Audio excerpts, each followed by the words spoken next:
అతి ప్రాచీనమైన మొక్క, నాగరికత మొదలైన నాటి నుండి మానవుడికి పరిచయం ఉన్న మొక్క. ఆకు నుండి వేరు వరకు అన్ని ఉపయోగపడేవే. రైతుకు భరోసానివ్వడమే కాదు, పర్యావరణానికి కూడా హితకారి అయిన ఈ మొక్కే ఆకుపచ్చని బంగారంగా పిలువబడే వెదురు. ఈశాన్య భారతంలో ఎక్కువగా కనిపించే ఈ వెదురు వనాలు రాబోయే రోజుల్లో తెలంగాణలో కూడా కనిపించబోతున్నాయి. ఆ విశేషాలేంటో తెలుసుకుందాం.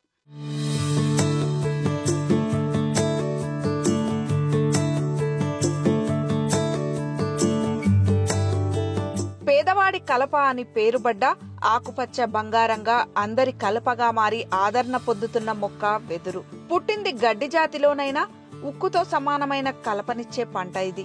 పూర్వకాలం నుండి ఆహారంగానే కాక ఇంటి నిర్మాణంతో పాటు అనేక రకాలుగా వెదురు మానవ జీవితంలో భాగంగా ఉంది. నిలువెల్లా సుగుణాలని నింపుకొని లాభాలనిచ్చే పంటగా ఉన్న వెదురు వల్ల ఒక్కటి కాదు, రెండు కాదు, 1000కి పైగానే ఉపయోగాలున్నాయంటే అతిశయోక్తి కానే కాదు.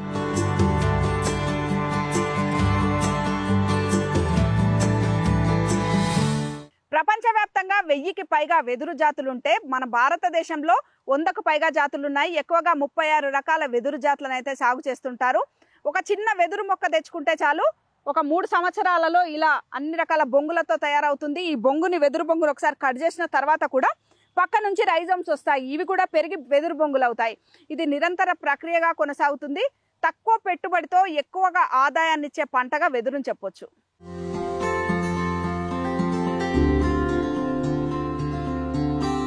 వెదురులో చాలా జాతులు ఉంటాయి. 1 ఇంచు నుండి దాదాపు 20 ఇంచుల వరకు ఉండే కలప జాతులు సైతం లభ్యమవుతాయి. మన దగ్గర 23 జాతులకు చెందిన 136 రకాల వెదురు అందుబాటులో ఉంది. అయితే ఎక్కువగా సాగు చేసేది మాత్రం కొన్ని రకాలే. ప్రపంచవ్యాప్తంగా 3.15 కోట్ల హెక్టార్లలో వెదురు అడవులుండగా మన దేశంలో 1.40 కోట్ల హెక్టార్లలో వెదురుంది. ప్రపంచ వెదురు ఉత్పత్తిలో చైనా మొదటి స్థానంలో ఉండగా భారత్ 2వ స్థానంలో ఉంది. మయన్మార్, థాయిలాండ్లు కూడా వెదురును అత్యధికంగా ఉత్పత్తి చేస్తున్నాయి.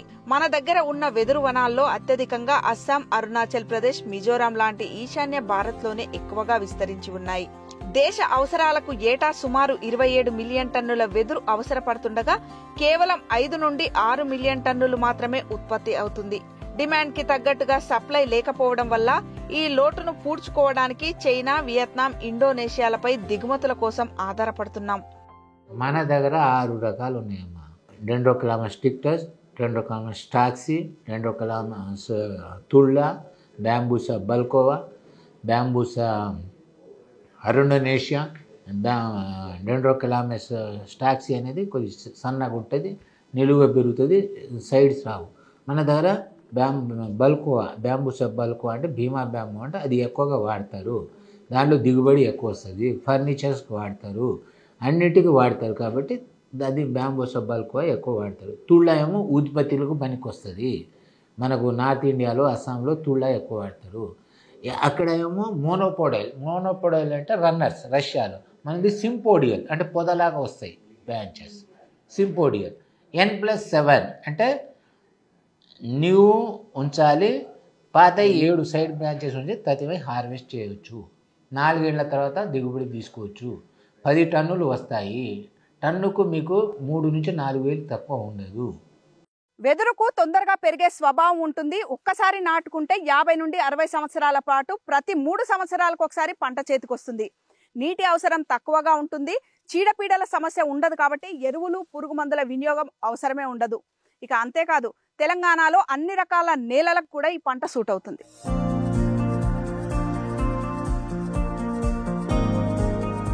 బ్లాక్ ప్లాంటేషన్, బౌండరీ ప్లాంటేషన్, బంజరు భూములతో పాటు ఎన్నో రకాలుగా వెదురును పెంచుకోవచ్చు. ఎప్పటికప్పుడు ఎర్తింగ్ చేసుకుంటే దిగుబడి కూడా బాగా వస్తుంది. కూలీల అవసరం తక్కువ, కలుపు బెడదే ఉండదు. అంతేకాదు, వెదురుకు ఆకురాల్చే స్వభావం వల్ల రాలిన ఆకులు నేలలో కలిసి సహజ ఎరువుగా మొక్కకు, నేలకు బలాన్ని చేకూరుస్తుంది. బ్యాంబూలో మన తెలంగాణ సాయిల్స్లో ఒక 3-4 కమర్షియల్ వెరైటీస్ చాలా బాగా వస్తున్నాయండి. మేము ఇక్కడ మీరు చూడండి, ఇది 4 సంవత్సరాల బ్యాంబూ తోట. ఇది పెట్టినాము, చాలా బ్రహ్మాండంగా సక్సెస్ అయింది. ఇది తుల్డా వెరైటీ, తర్వాత బ్యాంబూసా స్టిక్టస్, తర్వాత జైగాంటిస్. ఈ 3 వెరైటీస్ మన దగ్గర సక్సెస్ఫుల్గా గ్రో అవుతున్నాయి. రైతులు కూడా ఇక్కడ బాగా అడాప్ట్ చేసుకున్నారు. చూడండి ఎంత మంచి మైక్రో క్లైమేట్ డెవలప్ అయింది ఇక్కడ. తర్వాత కింద లీఫ్ ఫాల్ ఆర్గానిక్ మెన్యూర్ కింద కన్వర్ట్ అవుతుంది. తర్వాత ఇది చూడండి ఎన్ని నంబర్ ఆఫ్ రైజోమ్స్ వచ్చాయి. ఇది 4 సంవత్సరాల్లో దాదాపు దీనికి ఒక 25 ఉన్నాయి. సో రైతు ఏం చేయాలంటే 2వ సంవత్సరం నుంచి ఆల్టర్నేట్గా ఒక్కొక్క బ్యాంబూ స్టిక్ని తీసుకుంటూ వెళ్ళిపోవాలి. వెళ్ళిపోయినప్పుడు పెరుగుతూనే ఉంటాయి, రైజోమ్స్ వస్తూనే ఉంటాయి. ఇలా మనము మట్టి కప్పేస్తే దీన్ని ఎర్తింగ్ అప్ అంటారు. ఈ మట్టి కప్పినప్పుడు కింద నుంచి ఆ మట్టిలో నుంచి పక్క నుంచి చక్కర రైజోమ్ కొత్తది వస్తుంది. అది మళ్ళీ బ్యాంబూ లాగా పెరిగిపోతుంది. ఇది చూడండి దాదాపు 20 ఫీట్ల హైట్లో ఉంది.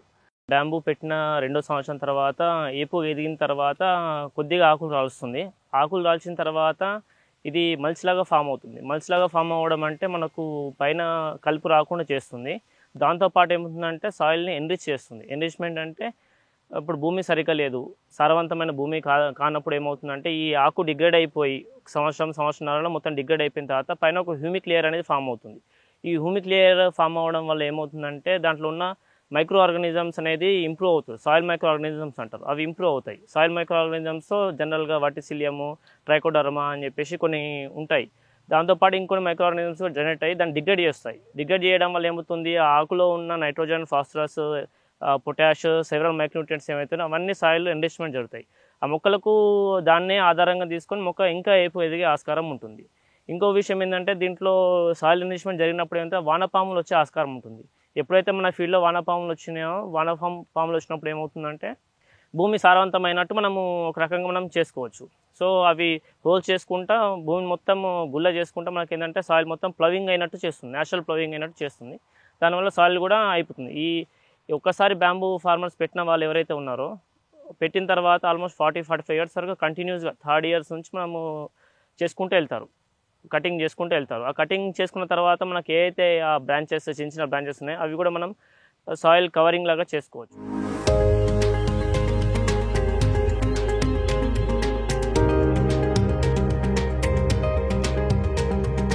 వెదురును అంతగా దేనికి ఉపయోగిస్తారు అంటే వెదురుతో అనేక ఉపయోగాలున్నాయి.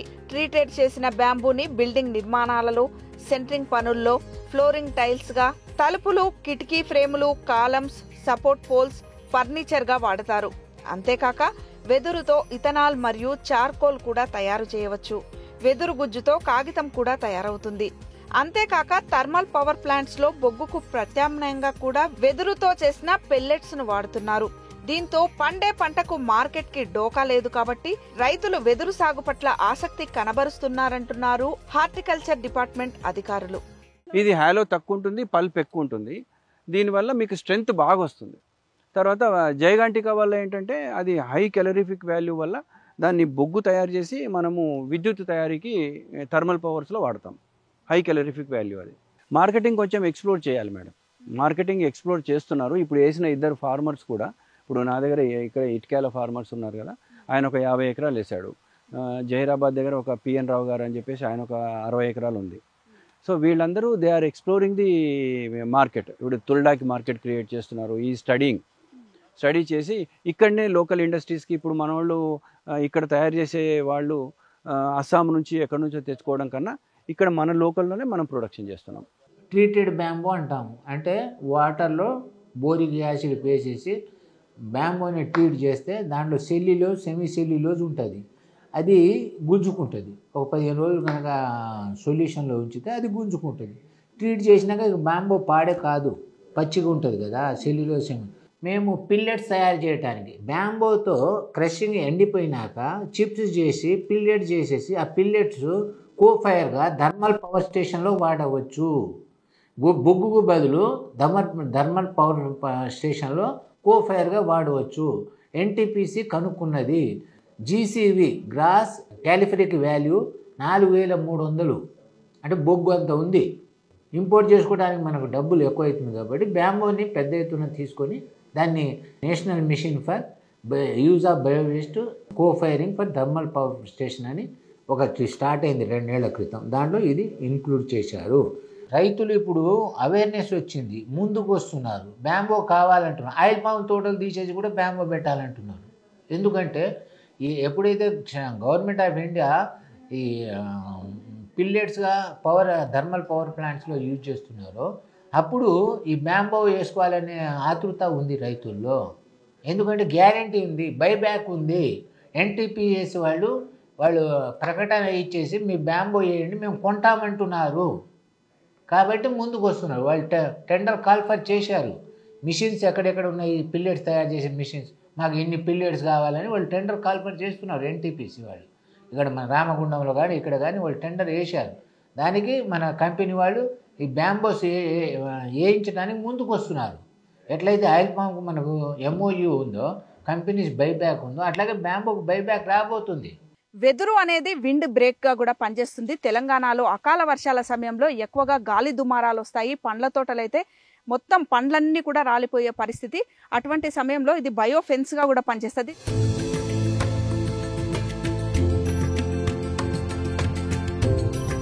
ఈ మధ్య కాలంలో ఏవైనా పంటలు పెడితే అడవి జంతువుల నుండి ఎన్నో ఇబ్బందులు ఎదురవుతున్నాయని, కాబట్టి బయోఫెన్స్ గా వెదురును వేయడం వల్ల అది 3 ఏళ్లలో పొలం చుట్టూ పెట్టని గోడగా తయారవుతుందని, ఆదాయాన్ని సహితం ఇస్తుందని, పండ్ల తోటలకు కూడా రక్షణ కంచెగా ఉంటుందని అంటున్నారు హార్టికల్చర్ అధికారులు.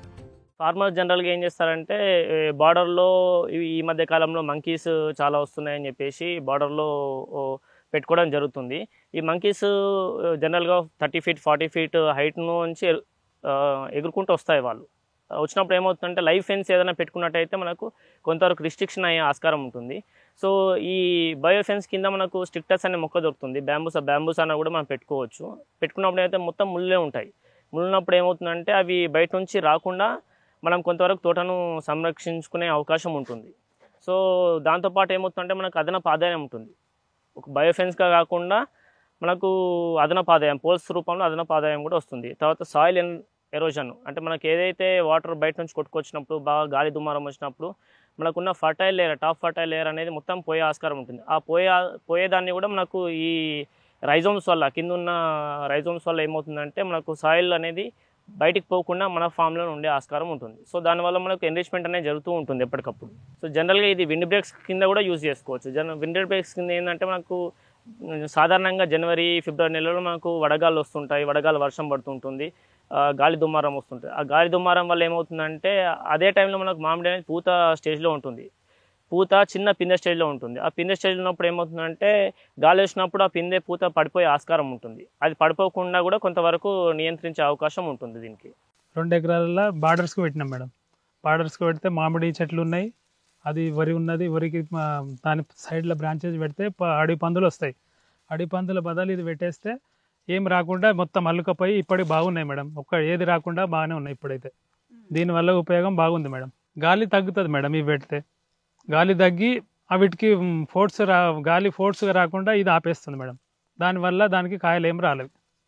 ఇప్పటికైతే కాయలు నష్టం లేదు, ఏ దానికి నష్టం లేకుండా ఉన్నాయి మేడం. ఇప్పుడు ఇది పెట్టినందుకైతే ఉపయోగంలోనే ఉంది. బార్డర్స్కి పెట్టేస్తే ఇప్పుడు ఏ దానికి పందులకు కానీ ఏ దానికి ఇట్లా రాకుండా ఉంది మేడం.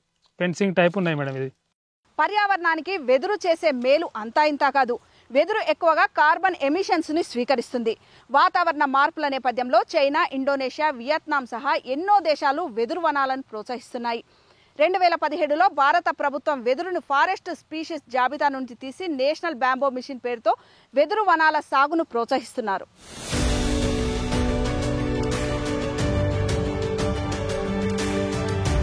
త్వరితగతిన పెరిగే ఈ వెదురు మొక్కల పెంపకం వల్ల కాలుష్యాన్ని తగ్గించవచ్చు. వాతావరణ మార్పుల నేపథ్యంలో చైనా, కొలంబియా, ఈక్వెడార్ వంటి దేశాలతో పాటు ఘనా, ఇథియోపియా లాంటి ఆఫ్రికన్ దేశాలు సైతం తమ అడవుల పునరుద్ధరణలో భాగంగా వెదురును పెంచుతున్నారు.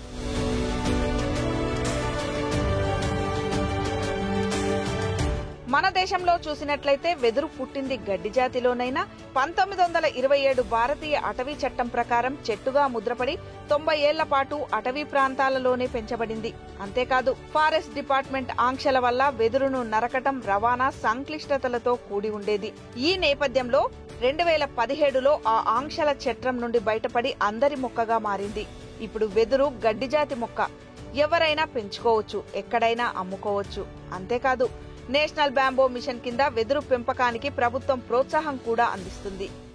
నేషనల్ బ్యాంబూ మిషన్ కింద రైతులకి కొన్ని ఎకరాలు మన స్టేట్కి అని చెప్పేసి స్పెసిఫై చేసి మొక్కలకు సంబంధించిన మొక్కలు మొత్తం 100% ఫ్రీ ఇస్తున్నాము. ఈవెన్ మెయింటెనెన్స్ కూడా డ్యూరింగ్ ది ఫీల్డ్లో మెయింటైన్ చేసేటప్పుడు కూడా కొంత సార్ట్ ఆఫ్ అమౌంట్ మనము నేషనల్ బ్యాంబూ మిషన్ నుంచి స్టేట్ ద్వారా రాష్ట్ర ప్రభుత్వం ద్వారా రైతులకు అందిస్తున్నాము. ఆల్మోస్ట్ తెలంగాణ రాష్ట్రంలో ప్రతి జిల్లాలోనూ ఈ నేషనల్ బ్యాంబూ మిషన్ కింద బ్యాంబూ మొక్కలు సప్లై చేస్తున్నాం. ఈ మధ్య రైతులు కూడా చాలామంది ముందుకు వస్తున్నారు. బార్డర్ ప్లాంటేషన్స్కి, మెయిన్ ప్లాంటేషన్స్కి, అగ్రో టూరిజం స్పాట్స్కి, తర్వాత ప్రతి బ్యాంబూలో ప్రతి పార్ట్ ఉపయోగమే. తెలంగాణలో 2018-19 కంటే ముందు ఫారెస్ట్ పెంచేటోళ్ళు, ఏది మన బ్యాంబో, ఈ వెదురు ఫారెస్ట్ పెంచేటోళ్ళు, అది కూడా అరోననేషన్ అంటే ముళ్ళు ఉంటాయి, అది మన పరికరాలకు పనికిరావు. ముళ్ళు ఉంటాయంటే ఎవరు కోసపోవద్దనే ఉద్దేశంతో దాంట్లో కార్బన్ సిక్విస్టేషన్ కోసము, ప్యూర్ ఆక్సిజన్ కోసము ఫారెస్ట్ పెంచేటోళ్ళు. మన దేశంలో దాదాపు 136 జాతులు ఉన్నాయి, 13 మిలియన్ హెక్టార్ల కల్టివేషన్ ఉంది. కానీ దిగుబడి మాత్రం 12 మిలియన్ మెట్రిక్ టన్సే వస్తుంది. అంటే ఎకరానికి హెక్టార్కు 0.9 టన్స్ వస్తుంది. అక్కడేం 10 టన్నులు వస్తుంటే చైనాలో కానీ ఎక్కడైనా కానీ మన దగ్గర తక్కువ వస్తుంది.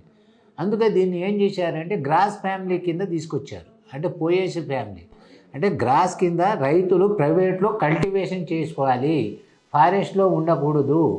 రైతుల ప్రైవేట్ ల్యాండ్స్లో, గవర్నమెంట్ ల్యాండ్స్లో ఇది సేద్యం చేస్తే రైతుకు లాభము, ఇది సప్లిమెంటరీ ఇన్కమ్గా పనికొస్తుంది.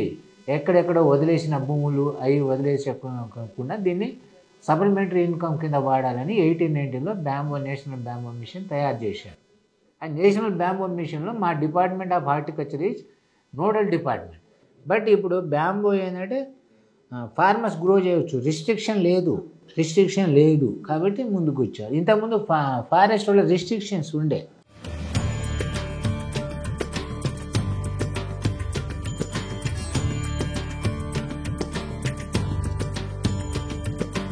టిష్యూ కల్చర్ ద్వారా పెంచే వెదురు మొక్కల వల్ల సమస్యలు వస్తుండటంతో ఉద్యాన శాఖ అధికారులు ప్రత్యేకంగా ఈశాన్య రాష్ట్రాల నుండి విత్తనాలను తెప్పించి వాటితో మొక్కలు చేసి రైతులకు అందిస్తున్నారు. వెదురు మొక్కలను బ్లాక్ ప్లాంటేషన్ కింద పెట్టుకోవాలనుకుంటే ఎకరానికి 160 మొక్కలను మొక్కకు మధ్య 5 మీటర్ల దూరంతో పెట్టుకోవాల్సి ఉంటుంది. గట్లపై నాటేందుకు మొక్కకు మధ్య 2 మీటర్ల దూరం పాటించాలి. ఎకరాకు 130 మొక్కలు సరిపోతాయి. నేషనల్ బ్యాంబో మిషన్ కింద అయితే ఫ్రీగా ఎవరైనా పెట్టుకోవాలని ఆశించినా 25 రూపాయలకో మొక్క చొప్పున అందిస్తున్నారు. మేము ఎట్లా చేస్తున్నామంటే అగర్తల, త్రిపుర నుంచి మేము సీడ్ తెప్పిస్తున్నాము. అది ఫ్రెష్ సీడ్ మాత్రమే మనకు జెర్మినేషన్ పర్సెంటేజ్ చాలా వస్తుంది. రైజోమ్ నుంచి ట్రై చేశాము, సీడ్ నుంచి ట్రై చేశాము. కానీ సీడ్ నుంచి అయితే మనకి ఎక్కువ మొక్కలు వస్తున్నాయి.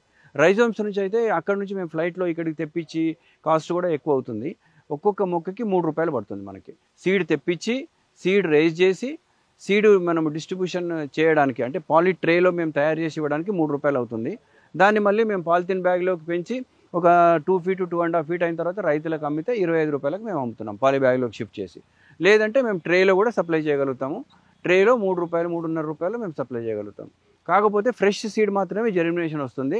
ఫ్రెష్ సీడ్ మనము నార్త్ ఈస్ట్ స్టేట్స్ నుంచి తెచ్చుకోవాలి.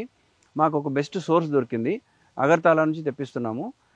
అక్కడ నుంచి తెప్పించిన తర్వాత ఫ్రెష్ సీడ్ మేము ఫంగిసైడ్ అది ట్రీట్మెంట్ చేసేసి ప్లగ్ టైప్ నర్సరీలో పెంచి, ట్రేస్లో పెంచి మేము ఒక 45 డేస్లో ఆ ట్రేస్లో ఉన్నటువంటి బ్యాంబూ మొక్కలు రెడీ అయిపోతాయి.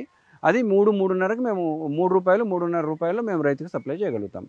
నేషనల్ బ్యాంబూ మిషన్ కింద ఏంటంటే ఇప్పుడు నల్గొండ ఉంది, భువనగిరి ఉంది, తర్వాత సిద్దిపేట ఉంది. మా సెంటర్ ఆఫ్ ఎక్సలెన్స్ ఫ్రూట్స్కి 10 జిల్లాలు మాకు అటాచ్ చేశారు. ఈ 10 జిల్లాలకు సంబంధించిన టార్గెట్స్ మా డిస్ట్రిక్ట్ ఆఫీసర్స్కి కమ్యూనికేట్ చేస్తారు మా హెడ్ ఆఫీస్ నుంచి. ఇట్లా మా 50 ఎకరాలకు సంబంధించిన బ్యాంబూ సీడ్లింగ్స్ మీరు నిజామాబాద్కి ఇవ్వండి, నల్గొండకి ఇవ్వండి, సిద్దిపేటకి ఇవ్వండి అని. సో ఆ రకంగా మా డిస్ట్రిక్ట్ ఆఫీసర్స్ బెనిఫిషరీస్ని అక్కడ సెలెక్ట్ చేసి, ఇష్టం వచ్చిన ఫార్మర్స్ని సెలెక్ట్ చేసి, ఇప్పుడు మేము ఆయిల్ పామ్ ఎంకరేజ్ చేస్తున్నాము. ఆయిల్ పామ్ బార్డర్స్లో ఇది ప్లాంటేషన్ చేయొచ్చు. అలా వాళ్ళు బెనిఫిషరీని సెలెక్ట్ చేసి మాకు పంపిస్తారు. మాకు లిస్ట్ పంపిస్తే ఆ లిస్టును బట్టి మేము వాళ్ళకి సప్లై చేస్తాం, ఫ్రీ ఆఫ్ కాస్ట్ సప్లై చేస్తున్నాం. అది కాకుండా మాకు 15,000 టార్గెట్ ఉండింది 23-24లో. 15,000 కాకుండా మేము తెప్పించిన సీడ్లో మాకు కొంచెం జెర్మినేషన్ ఎక్కువ రావడం వల్ల మేము ఆల్మోస్ట్ ఇంకొక 3-4,000 మొక్కలు మేము రైతులకు ఇవ్వగలిగినాం ఎక్స్ట్రాగా. మాకు ఇచ్చిన టార్గెట్ కాకుండా వేరే ప్రొడక్షన్కి మేము కూడా సేల్ ప్రొడక్షన్ కూడా చేస్తాం సపరేట్గా. దాంట్లో 25 రూపాయలు ఒక మొక్కకి మేము బ్యాంబూ అమ్ముతున్నాం. సబ్సిడీ ఎకరానికి 40,000 కాస్ట్, 20% 50% 20,000. ఫస్ట్ 50% 10,000 ఇస్తారు. సెకండ్ ఇయర్ 30% 6,000 ఇస్తారు. థర్డ్ ఇయర్ 20% 4,000 ఇస్తారు. ఫారెస్ట్ డిపార్ట్మెంట్ నుంచి మనం 4 లక్షల మొక్కలు పంపిణీ చేశాము 2020-21లో. అవి బౌండరీ ప్లాంటేషన్, అవి బ్లాక్ ప్లాంటేషన్ చేయించాము. దాని తర్వాత మేము నర్సరీలో పెంచేసి ఒక 80,000 మొక్కలు పెంచాము, 80,000 పెట్టాము, విత్తనాలు తీసుకొచ్చాము.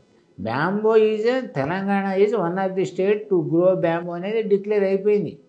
ఇక నుంచి టేకప్ చేసేది ఉంది. ఈ 1000 ఎకరాలు ఈ 24-25 చేస్తే నెక్స్ట్ మాకు యాక్షన్ ప్లాన్లో పెరుగుద్ది. 6 నెలలు అవుతుంది. ఎండాకాలంలోనే పెట్టినాం. రోజుకు 2 సార్లు నీళ్ళు విడిచి పెడతాం, పొద్దున సాయంత్రం. ఇప్పటికైతే గడ్డి ఉన్నదేనే, పురుగు ఏం లేదు. ఇప్పటికైతే పొద్దున 6 గంటలకు పెడతాం, సాయంత్రం 5-4:30కు పెట్టేస్తాం. ఇక ఎండాకాలంలో అయితేనేమో మధ్యాహ్నం కూడా పెట్టేస్తాం. ఇప్పుడు వర్షాకాలం అయ్యి ఇక జర తక్కువ.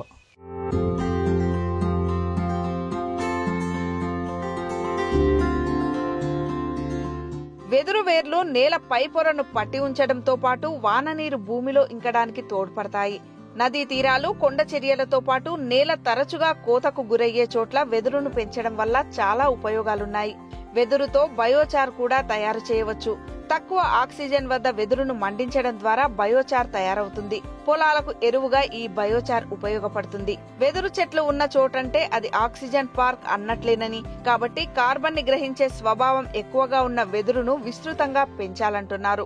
దీనివల్ల ఏమవుతుందంటే మనకు ఆల్బిడో అనే ఎఫెక్ట్ ఉంటుంది. అంటే గ్రీన్ హౌస్ గ్యాస్ ఎమిషన్స్ ఉన్నప్పుడు ఏమవుతుందంటే పైనుంచి ఆ సోలార్ రేడియేషన్స్ పడ్డప్పుడు ఏమవుతుందంటే రిఫ్లెక్షన్, లాంగ్ వేవ్ రేడియేషన్స్ ఏమవుతాయి రిఫ్లెక్ట్ అవ్వకుండా ఇవి ఆపేస్తుంది. దానివల్ల ఏమవుతుందంటే క్లైమాటిక్ చేంజ్ అనేది కొంతవరకు తగ్గించగలుగుతాం. టెంపరేచర్ అనేది తగ్గుతుంది. బయట ఎన్విరాన్మెంట్లో మనకు ఆల్మోస్ట్ 30-35 degrees ఉన్నప్పుడు ఈ బ్యాంబూ కల్టివేషన్లో ఉన్న ఫార్మర్ దగ్గర ఆ సరౌండింగ్ ఏరియాస్లో మనకు టెంపరేచర్ అనేది ఒక 2 degrees 3 degrees తగ్గే ఆస్కారం ఉంటుంది. దానివల్ల ఏమవుతుందంటే సాయిల్లో ఉన్న మైక్రోబియల్ యాక్టివిటీ అనేది అలాగే సస్టైన్ అవుతుంది. టెంపరేచర్ పెరుగుతున్నప్పుడు సస్టైన్ అవ్వడం కొద్ది కష్టం. సో టెంపరేచర్ ఉండడం వల్ల తగ్గడం వల్ల సాయిల్ మైక్రోబ్స్ సస్టైన్ అవుతాయి. సో మైక్రో క్లైమేట్ అనేది జనరేట్ అవుతుంది. సో మైక్రో క్లైమేట్ ఇంటర్న్ ఆ మొక్కలకి ఏమవుతుందంటే గ్రోత్ని సహకరిస్తుంది. వర్షాకాలంలో ఎక్కడైతే లో లయింగ్ ఏరియాస్ ఉంటుందో, స్లోపీ ఏరియాస్ ఉంటుందో ఆ ఏరియాస్లో మనము పెట్టుకున్నట్టయితే కొంతమందికి ఏమైతే డ్రైనేజ్ ఫెసిలిటీ ఉండదు. డ్రైనేజ్ ఫెసిలిటీ అంటే వాటర్ ఆగుతూ ఉంటుంది. చిన్న కాలువ చేసుకొని ఆ స్లోప్ లైన్లో పెట్టుకున్నట్టయితే ఆ వాటర్ నిలకడగా ఉండి ఏమవుతుందంటే సాయిల్ రూట్స్ నుంచి, అంటే ఆ ప్లాంట్స్ రూట్స్ నుంచి ఏమవుతుంది కింది పర్కులేషన్ అయ్యి వాటర్ స్టోరేజ్ కెపాసిటీ కూడా అండర్ గ్రౌండ్లో పెరిగే ఆస్కారం ఉంటుంది. దానివల్ల బోర్ రీఛార్జ్ అవ్వడం కూడా జరిగే ఆస్కారం ఉంటుంది. ఎదురుని పెంచాల్సిన ఆవశ్యకత ఎంతైనా ఉంది. ఇప్పుడు ఇన్ఫోసిస్లో కూడా బ్యాంబూ పార్క్ పెట్టారు ఆక్సిజన్ కోసం. ఇది బ్యాంబూ పార్క్ పెట్టారు. దాదాపు ఒక 4 లక్షల మొక్కలు అప్పుడు పంపిణీ చేశాము. ఒక 1000 ఎకరాల వరకు టేకప్ చేశాము. ఇప్పుడు కూడా టేకప్ చేస్తున్నాము. ఈ సంవత్సరం కూడా ఒక 1000 ఎకరాలు టేకప్ చేస్తున్నాం. దీనివల్ల ఆక్సిజన్ పెరుగుతుంది, మైక్రో క్లైమేట్ పెరుగుతుంది. చుట్టుపక్కల ఈ ఆగ్రో టూరిజం ప్రాజెక్ట్స్లో కూడా దీన్ని మనం ఎంకరేజ్ చేసుకొని ఒక 4 సంవత్సరాల్లో చూడండి మంచిగా ఇక్కడ టేబుల్స్, చైర్స్ వేసుకొని మంచి ఆగ్రో టూరిజం లాగా కూడా ఎంకరేజ్ చేసుకోవచ్చు.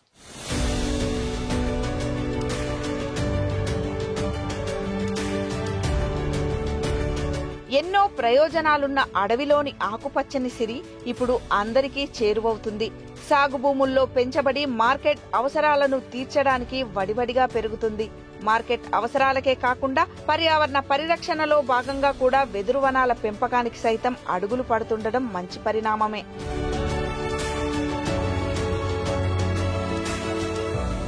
రైతులకు ఆర్థిక భరోసాని, కుటీర పరిశ్రమకు ఊతాన్ని, పర్యావరణానికి హితాన్ని అందించడంలో వెదురు ఎదురు లేకుండా ఉంది. అంతా ఉపయోగమే కానీ నిరుపయోగమన్నదే లేని ఈ వెదురు గ్రీన్ గోల్డ్ అన్న పేరును సార్థకం చేస్తుంది. కెమెరామెన్ సతీష్తో రామా, బిగ్ టీవీ, సిద్దిపేట నుండి.